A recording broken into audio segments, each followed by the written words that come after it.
मेरे प्यारे शिष्यों, आज हम लोग एक चैप्टर लेकर आए हैं जिससे कल हम देखे थे कि पाठ और लेखक, और बोले थे हम कि एक एक चैप्टर आप लोग खून मिला देंगे। और आज हम लोग जो चैप्टर लेकर आए हैं इसका नाम है बातचीत।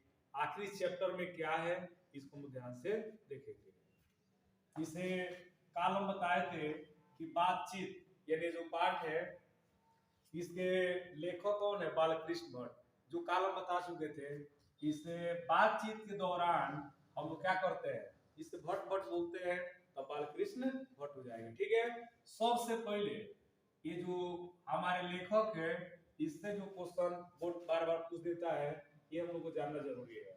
हालांकि जो पाठ की बात है तो जल्दी आ जाती है।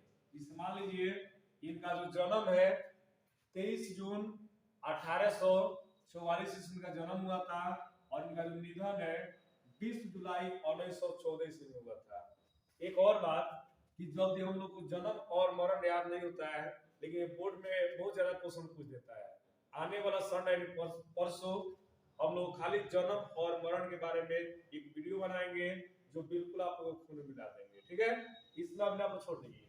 उसके बाद और इनका निवास कहा जाए, इनका जो निवास स्थान है वो इलाहाबाद में है, और इलाहाबाद यानी उत्तर प्रदेश में। ठीक है, यूपी में है। उसके बाद इनके जो पिताजी थे इनका नाम क्या था? बेनी प्रसाद भट्ट था। तो बालकृष्ण भट्ट ब से, आप फिर ब से कौन से हो जाएंगे? बेनी प्रसाद भट्ट हो जाएंगे। ठीक है। लेकिन ये जो आप लोग का सेंटअप का एग्जाम हुआ है और एक पेशा ही पूछता है, तो जो बेनी प्रसाद भट्ट थे ये अपना पेशा से क्या थे? व्यापारी थे। और एक बात कि आप नोट वाला क्वेश्चन हमेशा बारीकी से याद रखिएगा। ठीक है। उसके बाद ये जो बालकृष्ण भट्ट है ये भारतेंदु युग के ये कौन सी निबंधकार है, और 2023 के लिए आपको साफ इसको रट्टा मार लीजिएगा। क्वेश्चन पूछता है कि बालकृष्ण भट्ट किस युग के निबंधकार है? तो भारतेंदु युग के निबंधकार है। ठीक है। उसके बाद अब हम लोग को ये जानना है कि इस पाठ में आखिर बातें क्या है, इस चैप्टर में क्या क्या बताया गया है। सबसे पहले आप लोग शीर्षक को देखिएगा। बातचीत ये जो है ईश्वर के द्वारा एक वरदान के रूप में मिला है। इसके न रहने से इंसान की कोई भी वैल्यू नहीं रहती है। ये जो है अगर जिस इंसान में नहीं रहती है उसकी शरीर की हम कहते हैं सुंदरता नष्ट हो जाती है। अगर हमारी वैल्यू है तो वह किससे है? बातचीत से है। अगर हमारे अंदर बोलने की शक्ति न हो तो हमारी कोई वैल्यू नहीं रहती है। एक घर के हम लोग कोने में बैठा दिए रहेंगे, अनाप शनाप कुछ हम बोलते रह जाएंगे। देखिएगा गांव के लोग कहता है कि बोले के लूर भइल के दुख दूर भइल। सबसे पहले इंसान को बोलना ही चाहिए, और बोलने से उसको हम लोग कहते हैं कर्मनिष्ठा कौन सी होती है? पहचान की जाती है। अब देखिए इसी बातचीत के संबंध में कुछ वैज्ञानिकों का मत है, जिसे इसमें जो पहला नाम दिया है वह दिया बेन जॉनसन। यानी बेन जॉनसन जो था ये आखिर बातचीत के संबंध में क्या कहा था? ये बोले थे कि बोलने से ही मनुष्य के रूप का साक्षात्कार होता है। जब तक मानव बोलता नहीं तब तक उसका गुण दोष प्रकट नहीं होता है। अब देखिए आखिर या कर्म अनाप शनाप होकर चल गए कि क्या है, सत्य है कि नहीं है, इसको भी जानना जरूरी है। देखिएगा जिसे आप लोग ईश्वर के पास पढ़ते हैं तो सर परेशान कर दे कि आप खींचा ना कीजिए, तो आप लोग किसको पकड़ते हैं? जिस अपने भैया को, या जो कहते हैं गार्जियन रूप में, और कहते भैया चल देखिए ना कि सर सुनते नहीं कर रहे थे, चल के आप बात कीजिए। इसका मतलब है कि आपके पास बातचीत करने का तरीका नहीं है, और वो आते तो खूब अच्छा से बात करते हैं और अब गप्पी वगैरह जो होता है उसको क्लियर कर दी जाती है। ठीक है। तो ये बात सही बोले थे। ये समझ लीजिए अभिनव इससे कोई इंसान होता है बहुत स्मार्ट दिखता है, लेकिन जब बोलता है तब तो मालूम चलता है कि आखिर उसके पास कंठ है कि नहीं है। तो ये बात सही गलत है? तो बिल्कुल ये बात क्या है? सही है। अगर मान लीजिए कोई मदिरा का भी सेवन करता है, देखिए चेहरा से बहुत अच्छा दिखता है, चुपचाप बैठा रहता है, लेकिन जब वो बोलता है तब तो मालूम चलता है ओ इसका गुण यही है कि अच्छा इंसान नहीं है। ये सही बात बोला था कि जब तक ले इंसान बोलेगा नहीं तब तक ले उसकी अच्छाई और बुराई का पता नहीं चलेगा। ठीक है। चलिए उसके बाद एक और वैज्ञानिक आए जिनका नाम कौन सी है? एडिसन। और आप एडिसन का नाम सुने होंगे, जो बल्ब का क्या किए थे? आविष्कार किए थे। इन्होंने इसी बातचीत के संबंध में बताए थे कि असल बातचीत सिर्फ दो व्यक्तियों के बीच होती है। और ये ऑब्जेक्टिव क्वेश्चन है, पूछेगा कि असल बातचीत सिर्फ दो व्यक्ति के बीच होती है, ये किसका कथन है? तो ये एडिसन का कथन है। अब आखिर ये सही कहे ये गलत कहे, इसको देखा जाए। ये बिल्कुल सही कहे। जिससे मान लीजिए अगर हम लोग क्लास में अगर बैठे हैं, अगर दो गो एक लड़का एक लड़की अगर बैठी है तो देखिएगा बात क्या करती है कि तब घूमने चलना ये करना है, लेकिन जब तीसरा आता है तो बातचीत का धर्म बदल देता है। सब का फेर बन गई बा हाबी जब जो कहते हैं ये सही बोला था कि दिल की बात, जिसमें कहते हैं ना दिल की बात, तो असल बातचीत जो होती है वो मात्र दो व्यक्ति के बीच होती है और दो व्यक्ति के बीच की बात कभी नहीं खुलती है। ये सही बोले थे बिल्कुल। अब यहाँ पर देखिए यानी दिल की बात दो व्यक्तियों के बीच होती है, भी क्वेश्चन पूछेगा कि दिल की बात कौ व्यक्ति के बीच होती है, तो दो व्यक्ति के बीच होती है। उसके बाद यहाँ पर पॉइंट को नोट करना है, और एक क्वेश्चन बार बार बोर्ड ने पूछा है कि 6 कानों में पड़ी बात क्या हो जाती है? खुल जाती है। तो ऑब्जेक्टिव पूछेगा कि कितने कानों में पड़ी बात खुल जाती है, तो 6 कानों में जो पड़ी बात है वो क्या हो जाती है? खुल जाती है। उसके बाद बस वही से कह रहा है कि 4 कानों में पड़ी बात नहीं खुलती है, तो ये भी ऑब्जेक्टिव पूछता है कि कितने कान में पड़ी बात नहीं खुलती है, तो 4 कान में पड़ी बात बिल्कुल नहीं खुलती है। इस सब ऑब्जेक्टिव का याद रखना है।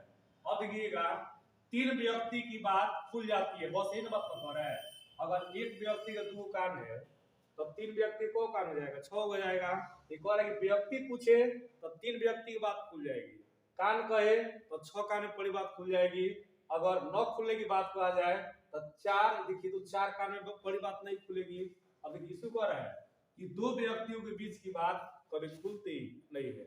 अब मान लीजिए कि 6 कान हुआ या 3 व्यक्ति, इसको हो सकता है कि हम लोग 10 दिन 10 साल छिपा कर रखेंगे, लेकिन वो कभी ना कभी क्या हो जाती है? खुल जाती है। उसके बाद इसी बातचीत को जो हमारे देश के अशिक्षित लोग हैं इसको क्या कहते हैं? बतकही कहते हैं। क्वेश्चन पूछता है कि जो हमारे देश के अशिक्षित लोग हैं, पढ़े लिखे लोग नहीं है, वो बातचीत को क्या कहते हैं? तो क्या कहते हैं? वो बतकही कहते हैं। उसको देखिए यहाँ पर तो पॉइंट को साफ नोटे कर लेना है कि जो दो गो बूढ़ी हो उसकी जो बात होती है प्रायः किसकी शिकायत पर होती है? जमाने की शिकायत पर। जो 2023 में क्वेश्चन पूछा गया है कि दो बूढ़ी की बात प्रायः किसकी शिकायत पर होती है? तो जमाने की शिकायत पर। किसको भी सिद्ध किया जाए आखिर को इसे देखिएगा, जब दो गो बूढ़ी एक साथ बैठती है तो जमाने पर चर्चा करती है कि वो हम लोग पतो बनकर आए थे, कितना लोक लाज में रहते थे। उसके बाद सास ससुर की बात को मानते थे, लेकिन आजकल के जो बहू है कि लोक लाज में कौन कहे, दुपट्टा भी नहीं रखती है और सास और ससुर की अपना बात भी नहीं मानती है। तो सही बात है कि जहां दो गो बूढ़ी एक जगह जुटाएगी बस जमाने की शिकायत, देखो ना कि फलवा को बहू ये कैसी आई है, ऐसा बातचीत चलते रहता है। ठीक है।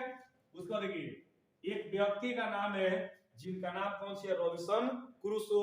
और क्वेश्चन पूछता है कि जो रॉबिन्सन क्रूसो था एक कुत्ता बिल्ली यानी जानवर के बीच में एक कितना वर्ष बिताया था? यानी 16 वर्ष। कहने का मतलब ये है कि जानवर के बीच में रहे, जानवर की तरह खाते थे, जानवर की तरह बोलते थे। एक क्वेश्चन पूछेगा कि रॉबिन्सन क्रूसो यानी जानवरों के बीच कितना वर्ष रहा था? तो 16 वर्ष रहा था। उसके बाद ये फ्राइडे के मुंह से क्वेश्चन पूछेगा कि रॉबिन्सन क्रूसो किसके मुंह से बात सुने थे? तो किसके मुंह से बात सुने थे? फ्राइडे के मुंह से। सब ऑब्जेक्टिव है। चलो उसके बाद है बात करने से मन हृदय चित्त ये सब एक दूसरे का पर्यायवाची है कि हल्का और क्या होता है? स्वच्छ हो जाता है। और एक क्वेश्चन काफी जो है वीवीआई क्वेश्चन है, पूछेगा कि बातचीत करने से यानी मन हृदय या जो चित्त है क्या हो जाता है? तो हल्का और स्वच्छ हो जाता है। उसके बाद यहाँ पर फिर ऑब्जेक्टिव क्वेश्चन है कि वाक शक्ति यानी वाक शक्ति क्या होता है? जो बोलने की शक्ति है उसको हम क्या कहते हैं? वाक शक्ति। सब ऑब्जेक्टिव दे देगा कि बोलने की शक्ति को क्या कहते हैं? वाक शक्ति कहते हैं। उसका दिया है कि अवाक यानी खुद से बात कर लेना ही क्या कहलाता है? अवाक। मतलब कहने करते हैं इंसान अपने अंदर वैसे शक्ति को पैदा करे जो खुद से क्या कर ले? बातचीत कर लिया करे। उसके बाद ये जो यूरोप है एक देश का नाम दिया है कि जो यूरोप के लोग हैं ये लोग बातचीत करने में बहुत तेज होते हैं, माहिर होते हैं। तो क्वेश्चन पूछता है कि बातचीत करने की जो कला है वो कहाँ के लोग में पाया जाता है? हुनर। तो कहाँ के लोग में? यूरोप के लोग में।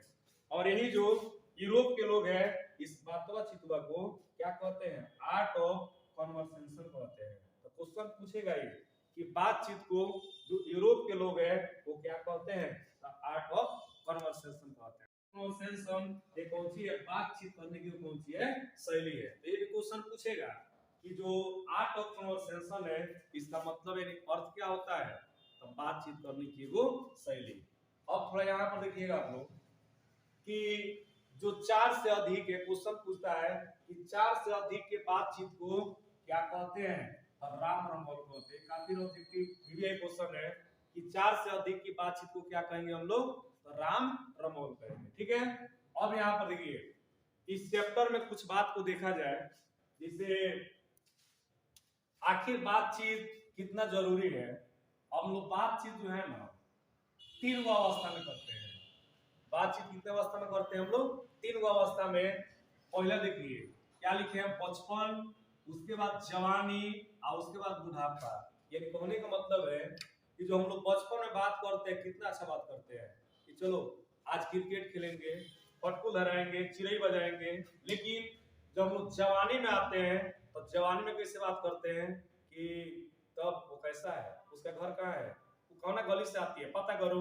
ऐसे हम इतना ना बात करते हैं कि बात करते करते पूरा रात गुजार देते हैं और सुबह में थाई लगता है कि आखिर हम लोग क्या बात की है। ठीक है, उसके बाद जब हम बुढ़ापा में आते हैं तो क्या बात करते हैं, अपना बात नहीं होता है, बस तब दोस्त तुम्हारा बाल बच्चा कोगो है, तब पतो कैसी आई है, ऐसा बात करते हैं। इस चैप्टर में जो है ना मेन निचोड़ यही है कि बातचीत जो है ना एक उम्र के अनुसार की जाती है। तो बचपन में कैसे बात हुआ करता था, सिसली का गोली खेलेंगे, क्रिकेट खेलेंगे। लेकिन हम लोग जवानी में आते हैं तो खूब बात होता है, इसका हद हिसाब नहीं है। बुढ़ापा में आते हैं हम लोग तो बस अपने भविष्य के बारे में नहीं बल्कि इस हम लोग कहते हैं आपका क्या कर रहे हैं, आपके फोटो कैसी आई, इस बात करते हैं। ठीक है, उसका देखिए इसको थोड़ा हम समझाना चाहते हैं, एक तस्वीर में देखिएगा। ऐसा हम ड्राइंग नहीं आता है लेकिन फिर इसको बता रहे हैं। जिससे मान लीजिए हम ही है और मान लीजिए मेरी पत्नी है और एक और मेरा बच्चा है। अगर मान लीजिए हम कहीं रहेंगे, मान लीजिए बेतिया रहते हैं, तब पूछेंगे इसे फोन करें किसके पास, अपने पत्नी के पास।